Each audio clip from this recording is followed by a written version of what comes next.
Hi, Honest Discussioner here. Today's video is a response to, again, Veritas48. His video that was also a response from someone else as well. And I think that video was actually a response to the last video that I responded to him to. If you're confused by now, so am I. Anyway, before we get started, I'm going to every now and then be talking about some of the things I like, and of course by that I mean booze. And since I'm a big beer fan, I'm going to be introducing different types of beers and just talking about them briefly. I will get to Veritas in a second, and I don't think it'll take too long for either of these. This is my favorite, my go-to, the best American beer out there. Samuel Adams Boston Lager. Apparently it's also always a good decision. Now, if you're one of those people that drink Budweiser or Miller Lite or any of those other non-micro, those domestic beers like that, stop. I mean, if your only goal is to get drunk, which mine is not, then fine, go ahead. But if you're actually looking for something that has flavor and actual character to it, well, this is the beer for you. In fact, the whole company is just like that. It's got caramel hops in it. Very smooth, very delicious.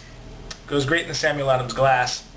And yes, actually has, again, this wonderful thing called flavor, which is normally missing from Miller and Budweiser products for the most part.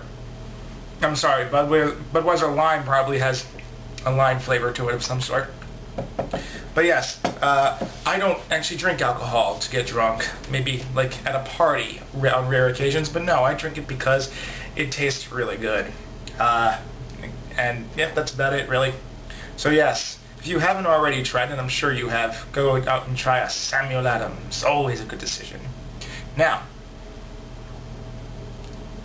Veritas is back on his little thing about how atheism, on why he wasn't an atheist. Now, he kind of admits that he mistitled his video a little bit on the last part, that his point really wasn't why he isn't an atheist. That was his, like, Kalam argument, which I'm sure I'll have to get to at some point, and that sort of thing. But no, his point was that there is a bit of unyielding despair, that if atheism is true, that that life really is meaningless and there's no point to it. And so he actually got to the point that he was trying to make, and that's great. I can actually start refuting things here now. So let's get started. Now, I can understand where this is coming from, and it did kind of bother me for a short time, but not really. Now, what he's trying to say with this whole unyielding despair thing is that no matter what you do, nothing you do is going to matter. Universe is just going to go on living without you, and even our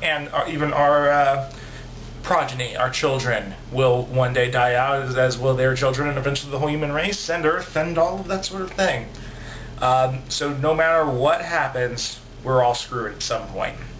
And he says, and he admits that, using that as an argument from consequence, thank you, finally, and doesn't really show atheism to be false, or does not show theism to be true, I guess I should say.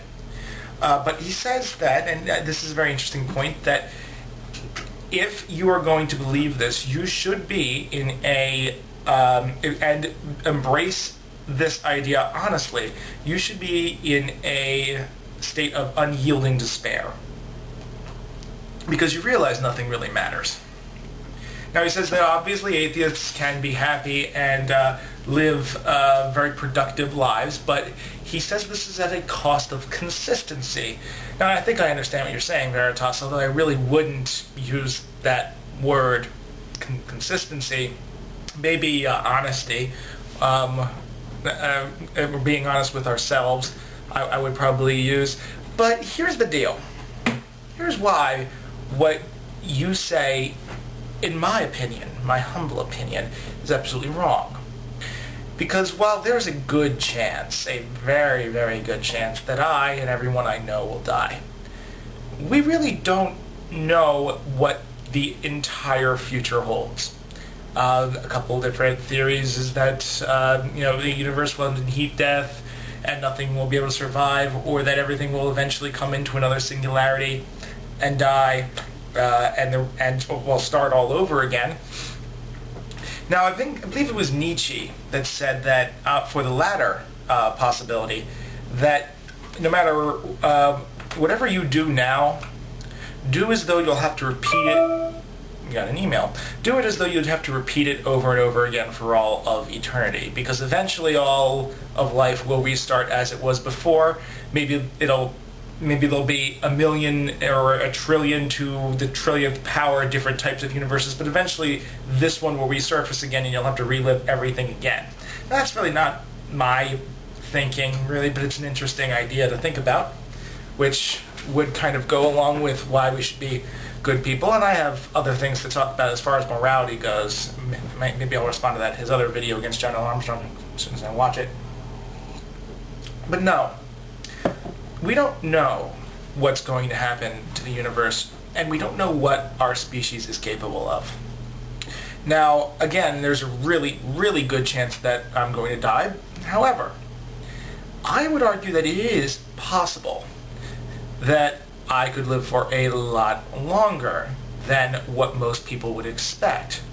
There is a ton of different research going into aging products, nanotechnology that could sustain the human life indefinitely beyond, getting shot in the head or something like that, or some type of accident, but you won't, disease and aging could be a thing of the past. Now, of course, you'll say that the heat death of the universe, or just however the universe ends, could possibly, no matter what happens, no matter what we do, will eventually kill us. But again, we don't know that. Science is pointing to that. Science also points to there being other dimensions as well. We don't know not only what will happen to us, but we don't know what our progeny, our children, and our children's children will do. What we do here could actually create something of eternal value someday. We don't know that. Now, I'm not sure how this could happen. I'm not saying it definitely will happen. But I'm saying that it is a possibility. And I don't think total unyielding despair is really the way to go, even if what you're saying is true. Or at least, well, no, I guess I shouldn't go that far. But my point is, we really don't know what's going to happen to the universe. We don't know what type of technologies will arise that could maybe even survive that sort of thing. We don't know if we could one day figure out a way to get off of this planet to one that's a little newer, and even survive the heat death of the universe. We don't know this. We don't know what our species is really capable of a million years into the future. So to summarize, the dictionary states despair as being a lack of hope. I can tell you that I am not in any sort of despair. While I am not certain of the future, I do have a hope for it. I do have a hope that one day, if we can finally learn to stop killing each other and believing in, forgive me, fairy tales, that we could someday actually achieve greatness within the universe and become something greater than any of us, and myself included, ever imagined. Whether that'll happen remains to be seen, but I do have a hope. I do have a hope for my children, or at least my children's children, somewhere down along the line, that we will traverse the galaxy and perhaps even find a way out of that. We don't know. Unlikely, I will grant you. But I would say it's far more likely than Jesus having fed 4,000 people. Anyway, have a nice day. And drink a Sam Adams. Honest Discussioner, out.